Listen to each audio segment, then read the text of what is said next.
एक सुनसान जंगल जिसके बीच में बसा है वीरान गांव, जहां पर सालों से किसी का आना जाना नहीं है। पर उसी गांव में बने एक घर में हम एक अजीब सी लेडी को देखते हैं जो खून से लथपथ कपड़ों को धोने की पूरी कोशिश कर रही, लेकिन वो धब्बे साफ होने का नाम नहीं ले रहे। इतने में गेट पर एक पोस्टमैन आता है जो नॉक करने लगता है, पर वो लेडी गेट को नहीं खोलती। शायद उसे डर था कि कहीं उसे पता ना चल जाए जो कुछ भी उसने अभी कुछ देर पहले किया है। इस दौरान वो बार बार नॉक करता है, लेकिन कोई जवाब ना आने के कारण वो वापस जाने लगता है। तभी उसे किसी के पुकारने की आवाज आती है। जब वो पीछे मुड़ता है तो देखता है कि वो आवाज तो नीचे बेसमेंट से आ रही है। वो पोस्टमैन उसके पास गया और उसके गेट को खोलकर अंदर झांका तो उसने कुछ ऐसा देखा जिससे उसकी चीखें निकल गई।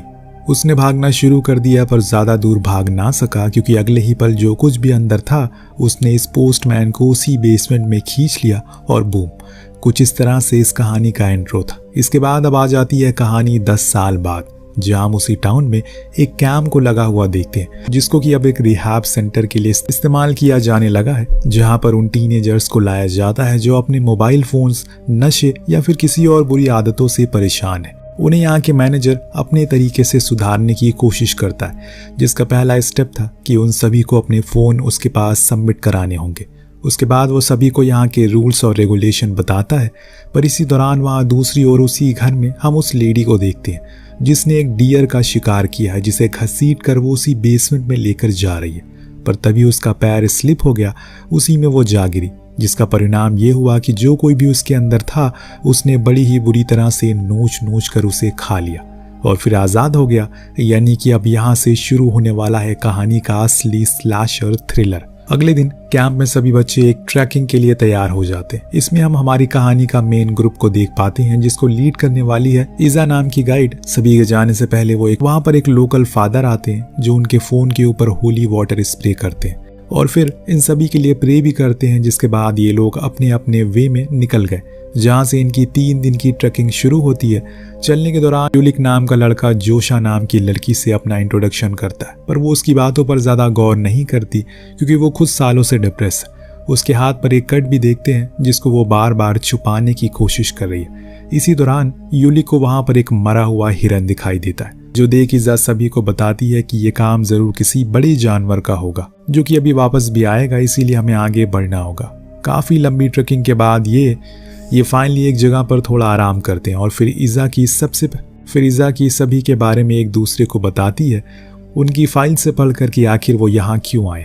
यूलिक से पूछने पर वो बताता है कि वो बहुत गेम खेला करता है, जिसके चक्कर में उसने कई सारे एग्जाम मिस कर दिए। कुछ ऐसे मोमेंट भी थे जो मैंने गेम के चक्कर में मिस कर दिए। इसमें मेरे पेरेंट्स ने मुझे यहाँ पर भेज दिया।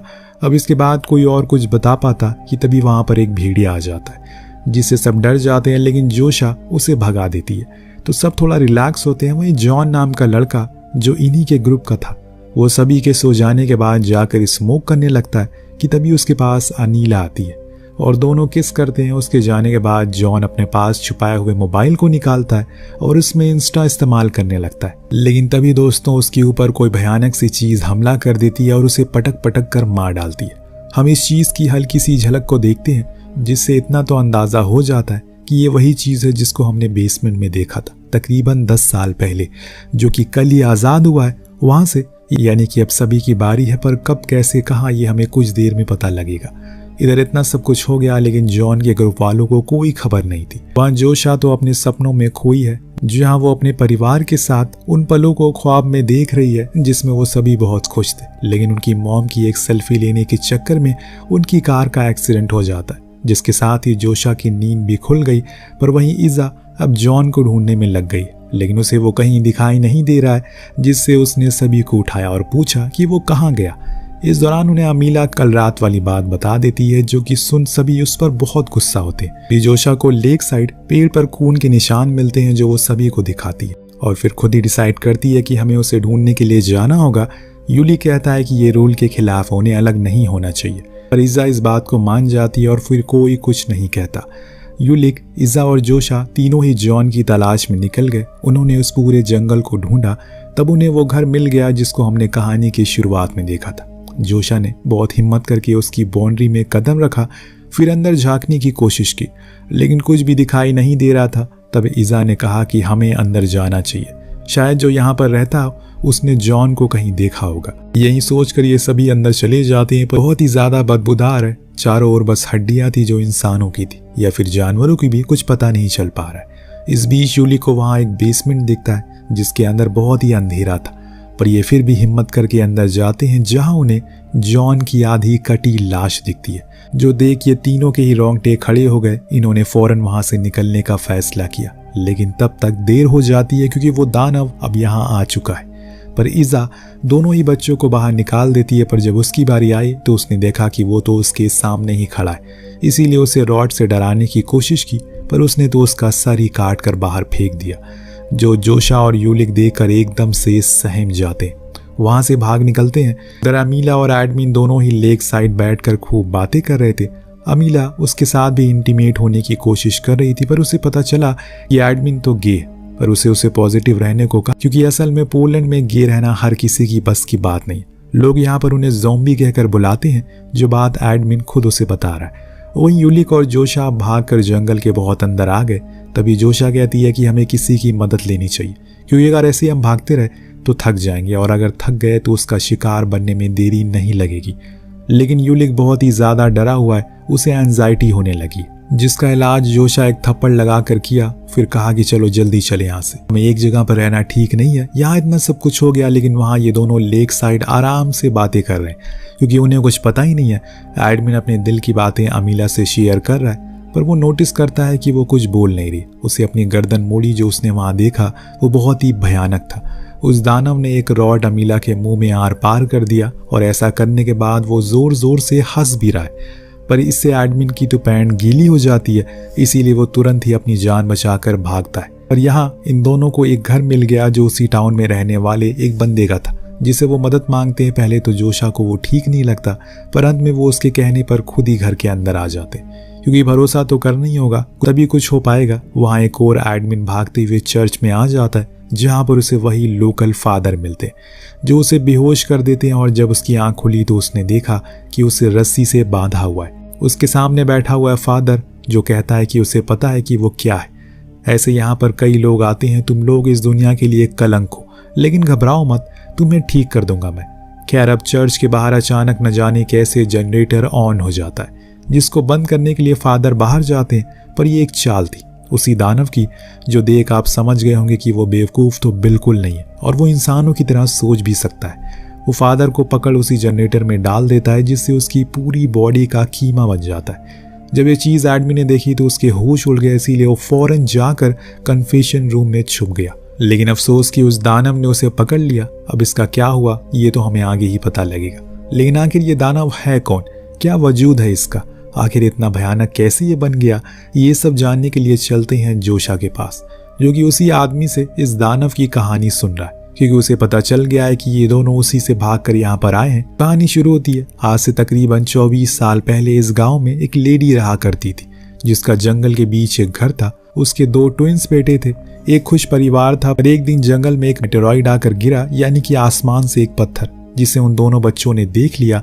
उसमें उन्हें एक पत्थर मिला जो कि बहुत ही खूबसूरत था देखने में, इसीलिए वो उसे लेकर घर आ गए और अपने तकिए के नीचे रख कर सो गए।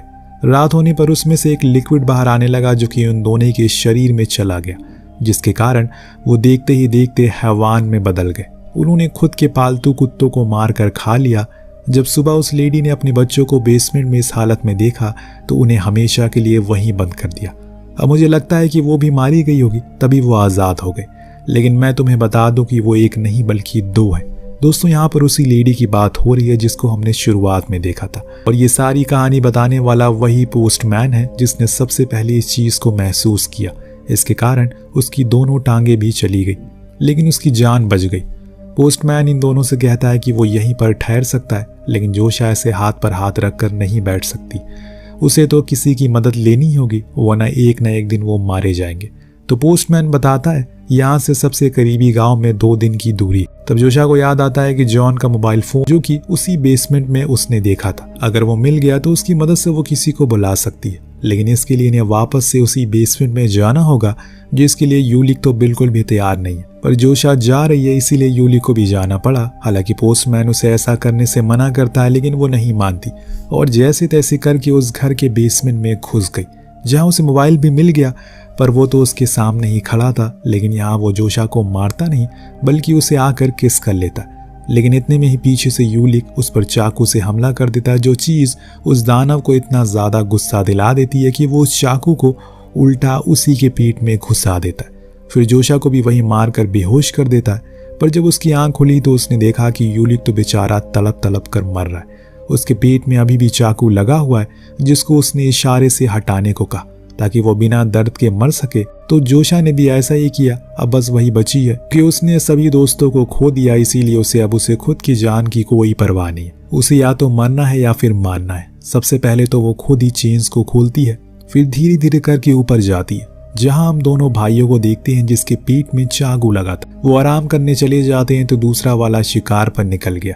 इसी का फायदा उठाकर जोशा एक बड़ा सा चाकू उठा लेती है और हौले हौले से सोए हुए दानव के पास जाकर उसे बहुत ही बेरहमी से वार करती है, उसकी जान ले लेती है। इस दौरान हम उसके हाथों पर कुछ गहरे घाव को देखते हैं, जिसे जोशा हमेशा छुपाती रहती है। लेकिन आज उसने इसे नहीं छुपाया क्योंकि उसके अंदर जितना भी गिल्ट है वो सब बाहर आ गया।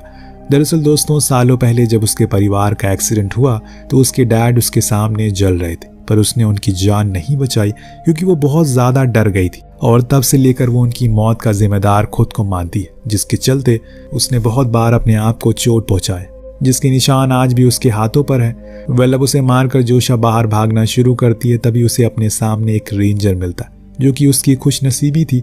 वो पेट्रोलिंग पर था। वो उसे सब कुछ बताती है, जो सुन वो भी डर जाता है और फौरन उसे लेकर कैंप साइट जाने लगता है। पर तभी उसे रास्ते में कोई मरा हुआ दिखाई देता है, जिसको देखने के लिए वो बाहर उतरता है। हालांकि जोशा उसे मना करती है वहां वो ना जाए, लेकिन वो नहीं मानता और इसी की सजा उसे भुगतनी पड़ती है। दरअसल वो दूसरा दानव था, उसने ही ये ट्रैप लगाया था जिसमें वो रेंजर फंस गया और खुद के शरीर के 2 हिस्से करवा लिए उसने। इस बीच हम उस पोस्टमैन को भी देखते हैं, जिसके गेट पर कोई नॉक करता है, जो सुन वो फौरन उसे शूट कर देता है बिना देखे कि वो कौन है। जिसे उसे मारा है वो असल में एडमिन था, जो जैसे तैसे करके खुद की जान बचा लिया। लेकिन यहाँ आकर वो मारा गया। तो वहाँ एक और जोशा ने तो उस रेंजर की कार को उस दानव पर चढ़ा दिया, फिर वहां से उस कार को लेकर निकल गई। लेकिन जब रात हुई तो हमने 2 लोगों को देखा जो नशे में धुत होकर हिटलर के जन्मदिन सेलिब्रेट कर रहे थे। उन्हें इस दानव की लाश सड़क के बीचों बीच दिखती है, तो वो उसके करीब जाकर देखते हैं, यार ये क्या चीज़ है। तभी वो जाग जाता है और हैरान कर देने वाली बात यहाँ ये थी, जिसको घर पर जोशा ने मारा था वो भी अब जाग चुका है। यानी कि जिस मेटेराइट से इन्हें पावर मिली है वो बहुत ही खास है, जिसके कारण इन्हें इतनी आसानी से मारा नहीं जा सकता। ये मरकर दोबारा जिंदा हो सकते हैं। इन्हें कुछ बहुत ही अलग करना होगा, तभी इनकी कहानी खत्म हो सकती है। फिलहाल वो दोनों आज हिटलर के पैदा होने के दिन मारे जाते हैं और कहानी इसी के साथ खत्म हो जाती है। पर हमें ये नहीं बताया गया कि जोशा कहाँ गई। क्या उसे कैंप में सभी को बता दिया इस बारे में? अगर बता दिया तो क्या पुलिस या आर्मी यहाँ आएंगी? क्योंकि न जाने कितने लोगों को इन दोनों भाइयों ने मार डाला होगा। ये सब चीज़ें हमें पार्ट 2 में देखने को मिलेगी, तो उसके लिए कमेंट जरूर करिएगा। मिलते हैं अगली वीडियो में। Thank you so much watching. Peace out.